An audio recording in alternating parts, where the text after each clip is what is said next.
Hi friends, welcome back. So if you've been following the news and the headlines in this channel, you'll know that Elon Musk has been getting crazier and crazier every day.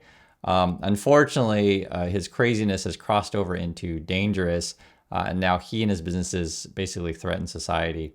I'll go through sort of what I'm talking about and kind of why this video is more serious than others because frankly, our lives are on the line, especially as his technology spreads.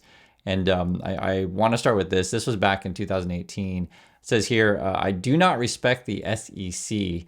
And that is coming from Elon Musk. And this is essentially after he was fined $20 million over the tweet, funding secured, would end up being a lie. And essentially a market manipulation that was like, oh, I'm going to take Tesla private, et cetera. And it ended up not being true.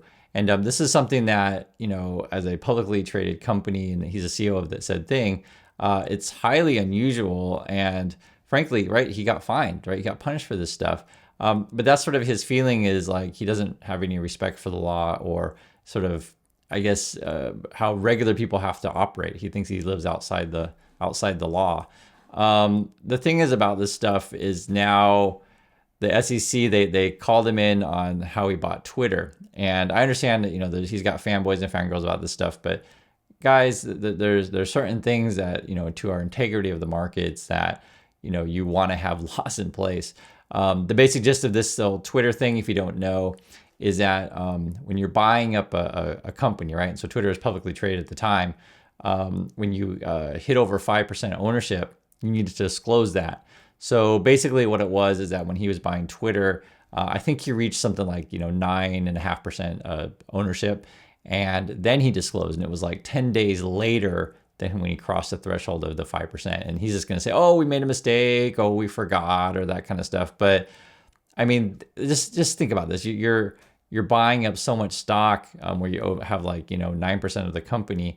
It's not like you do these things by accident or mistake, right? It's not like these kind of people, right? With all the lawyers and people around them, it's not like they don't know what they're doing. We're talking about lots of money. And in fact, they got sued by, I think it's the firefighters in Oklahoma. And during the discovery phase, there was someone at Morgan Stanley that's like, this stuff was going on, but there was no one in compliance or anyone knew exactly what was going on, right? So we'll see if more witnesses come forward in this. Why am I bringing this up? Well, the SEC actually called him out on the Twitter deal, right? Saying, you didn't do this properly, you didn't disclose properly, and have been called him in to give a deposition a couple times now. He hasn't shown. And the most recent one was like a week ago where he didn't show up. The SEC actually sent 3 people, flew them out there the night before to California to, interview him, etc. And then 3 hours before the meeting, he just like didn't show up. So that cost the SEC money. And I mean, he's doing this stuff on purpose. And he's going to claim, oh, it was an emergency. I had to go, be somewhere else. Like he was in Florida or something like that. And then like all day he's, and like, I mean, if you guys look at his Twitter or whatever, he tweets out stuff like every, 5 minutes. And it really is that frequently. And so it's just a flaunting of, how can I say, like disregard for the law. And like this kind of stuff, guys, this is just cut and dry. These sort of disclosures and laws and sort of why we have this stuff in place. Tesla Motors was recently awarded $465 million in a loan from the federal government, and I believe SpaceX seeks money from the federal government as well. Doesn't this contradict your libertarian views? And no, I don't think it does contradict those views because we're just living in very unusual times. We're living in times where capital availability is extremely difficult, and even the private markets are somewhat weak right now. This is the worst financial period since the Great Depression. So I think special times call for special circumstances, and I think in this time, particularly when you're dealing with something that requires an enormous amount of capital to get done, which is to build a car company, I think it does make sense to accept a loan from the Department of Energy. This just came out as well. This from Reuters, and it's called The Boosters. You can read through the stuff. I'll give you a basic rundown. They actually detail very extensively all of the bribes and stuff like that to local politicians in Texas. And this is regarding SpaceX. I would not be shocked if all of his companies do these kind of things where you bribe politicians. It's just how this game is played. And to be fair to SpaceX or Musk, he's not the only company out there that does this kind of stuff. But I think he's one of the more egregious ones. Why? Because you're talking about people's lives, right? So I'll give you an example, and there's a bunch of examples that they give, but this is one where there's like a family, they own land around SpaceX, and SpaceX starts buying up all the land, and they have complaints about like what is SpaceX doing with the land, and it's like you try to go complain to local politicians, and then local politicians are being bought off by SpaceX, or they're enriching themselves from Elon Musk. So it is certainly true, and this is something that I acknowledge all the time. Some people have gotten rich with Elon. I completely understand that, right? And so that's why their loyalties are to Elon and all his companies, et cetera, because hey, he's making me money, et cetera. But at what cost, right? So these people are complaining about their land, and essentially SpaceX is buying up all the land, et cetera. And then also too, for example, Elon's getting sued by Cards Against Humanity. They're claiming that their land's been used illegally. Just so they have land in the area, and this is like on the border of Texas and Mexico. And I'll read the description of this one. So this is Cards Against Humanity, what they say here. It says, but for at least 6 months, SpaceX has treated the property as its own. The lawsuit says, so they're suing Musk and SpaceX, accusing SpaceX and or its contractors of trespassing and without permission, clearing the land of vegetation, laying down gravel, bringing in generators, and using it to park vehicles and store construction materials. SpaceX did not immediately respond for comment, right? And then, this is the question I pose to you: is just imagine that you're a landowner, a new company comes in and they just start using your land and maybe like dumping crap on there, or tearing down trees or whatever, right? Just imagine how you would feel, and then you went to like the local politicians and just like, well, nothing we can do, right? It's not politics, nothing we can do. And then you find out like local politicians are all getting bought off, right? And so that's why I mentioned the article with the Reuters, because they extend, and I could go through every single, politicians are buying off and how much money, but if you want to read the details, you can. I'm just saying it's real. And it shouldn't shock anyone like how the system works. And the issue, people say, well, Chris, I mean, isn't just, making money awesome? And that's the argument they make. They say, well, Elon's coming to town and the land value has gone up and people have jobs and we're all awesome, etc. Well, it goes beyond that. So for example, let's say a particular land has been in your family for a long time and you don't want to sell for whatever reason. Or let's say, maybe you're thinking about selling, but then, or you just live in the area and you like it there. Who knows, right? I'm just saying your life is affected where rockets are flying over your house and maybe dropping crap on your neighborhood. Who knows, right? Or for example, if you're an employee at SpaceX, people are actually getting hurt over there. And this is like all this stuff is a pattern. The way, Elon treats, say, local landowners that don't want to sell or whatever, or the way he treats local politicians where he thinks he can just buy people, or the way he ignores the SEC if they call him in for a deposition on, legal stuff that he's been doing. Or for example, here, this article, this is about multiple injuries at SpaceX. It's actually quite a lot, and frankly, this is the stuff that how to say it, it really ticks me off. I don't know how to say, because like, guys, when we watch a company, make money, lose money, etc., it's interesting, right? It's entertaining. We're talking about business and stuff. We're talking about people getting hurt. Now you just cross into just dangerous, right? It's a difference between like, whether or not a restaurant fails or not. I mean, it's different than we're talking about whether or not people are frankly dying. One person was killed at SpaceX. Actually, I can show you the picture of said person. I think they were on top of a truck or something. And the way, and this person was I think he was a former Marine. But the way that they do things at SpaceX, according to employees, is they say that, when it comes to safety, you're on your own, right? The company's not there for you. You're on your own to take care of yourself.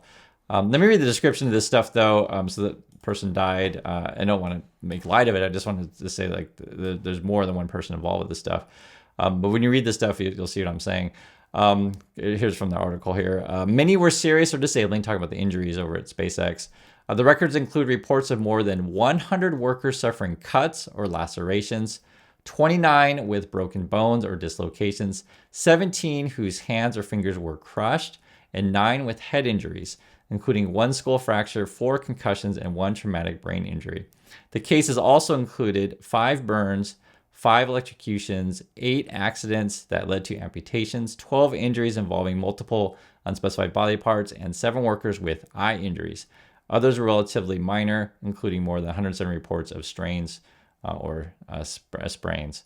And again, sort of why this video is a bit more serious than what we normally do is it's just because you're involving people's lives, people's health.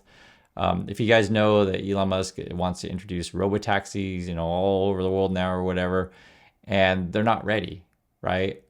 But if you look at the history of this stuff, so for example, if you guys haven't seen my recent video on this, please check it out. It's about already they're testing these, Tesla cars in parking lots, in public parking lots with these people walking around, and this technology isn't ready. And the reason why they get rid of it in the parking lot is because it's not considered like the street, because this technology is not street legal.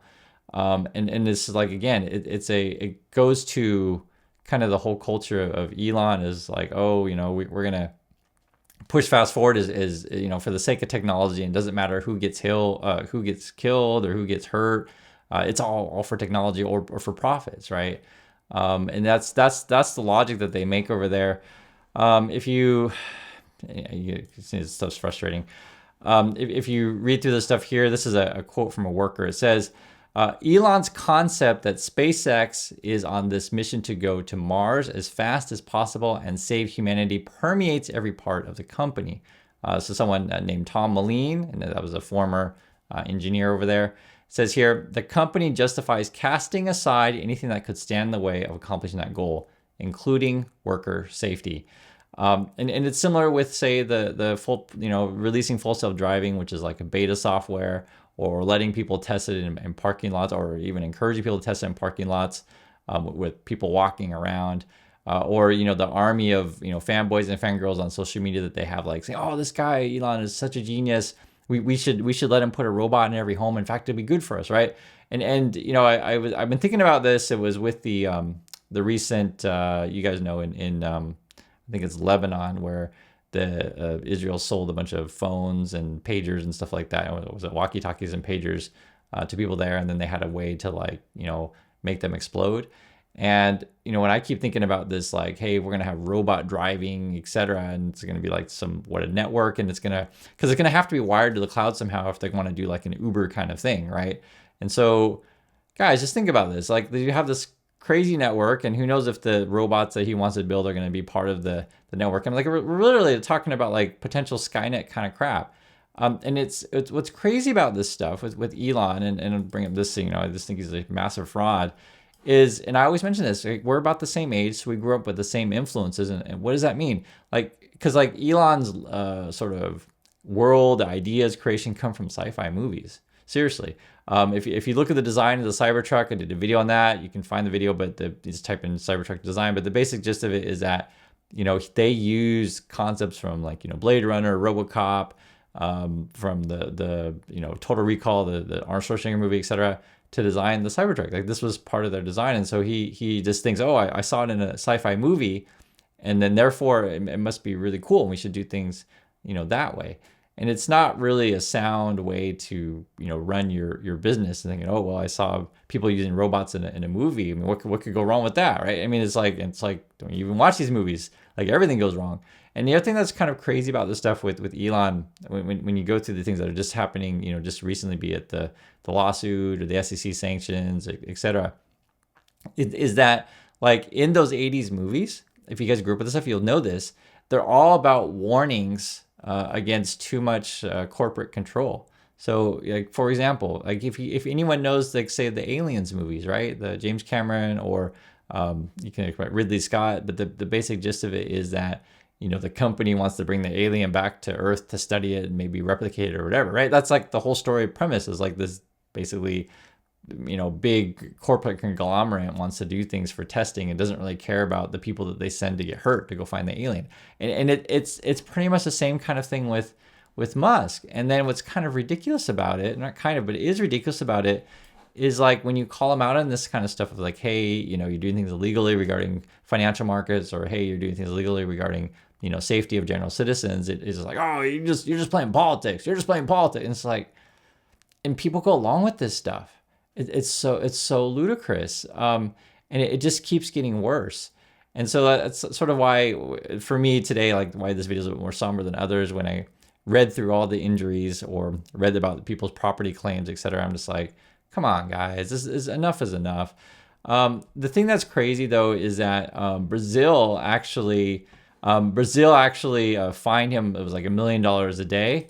And then there's an article that just came out. It looks like they are capitulating to Brazil, right? So you do hit him where it hurts. It's his pocketbook, because people act like he has unlimited bank accounts. It doesn't really work that way. So essentially what it was is Brazil said, yo, you got to take down certain accounts. You got to sign a legal representative. It was just a couple hours ago that just came out that court filings, I guess they've done that, but then they didn't file it correctly. So Brazil's saying you got to do it again.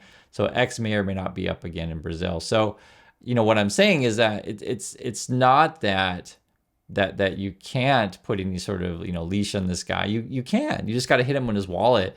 The problem is with the SEC situation where they want to sanction him is they just don't have the resources, right? And it's a problem with our system as a whole. Is the way this stuff works is oftentimes like something like the SEC is completely underfunded compared to the army of lawyers that whatever corporation can have.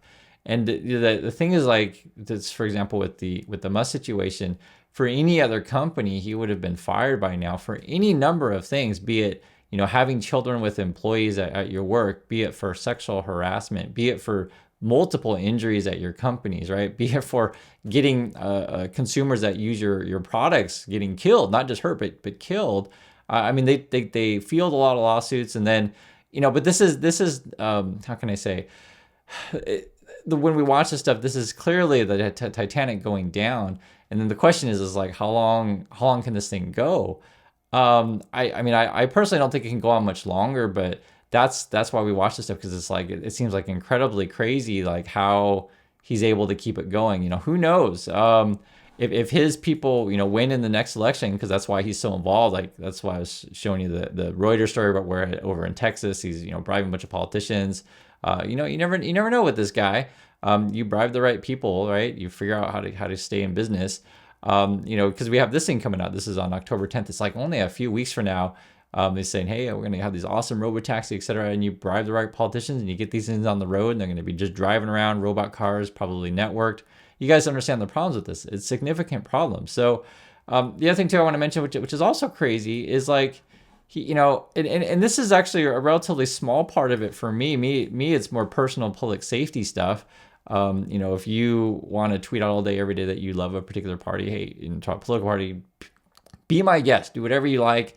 But the thing that's crazy though is like the people who follow this guy, and now he's tweeting out like 15 hours ago, oh, the president of El Salvador is so awesome, or he's like, hey, the president of Argentina here is so awesome, that kind of stuff. And it's just like, what is this guy doing? And moreover, I got this other thing, and it's like it's hard to keep track of all this stuff. I guess there's more Cybertrucks driving around Russia with guns on it. I can't make this up. This was like another thing tweeted out by that warlord dude in Chechnya. But guys, I don't know what to make of this stuff. And I think, when I mean I don't want to make this, is because I think the whole Musk situation is sort of representative of where we are as a culture. Do your tweets hurt the company? Are there Tesla owners who say, I don't agree with his political position and I know it because he shares so much of it? Or are there advertisers on Twitter that Linda Yaccarino will come and say, you got to stop, man, or, I can't get these ads because of some of the things you tweet?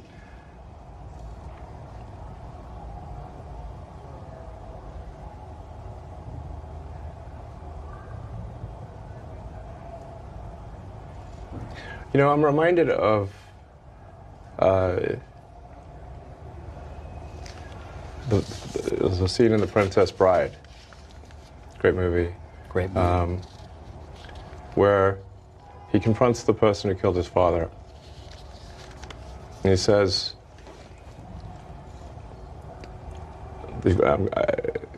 offer me money. Offer me power. I don't care.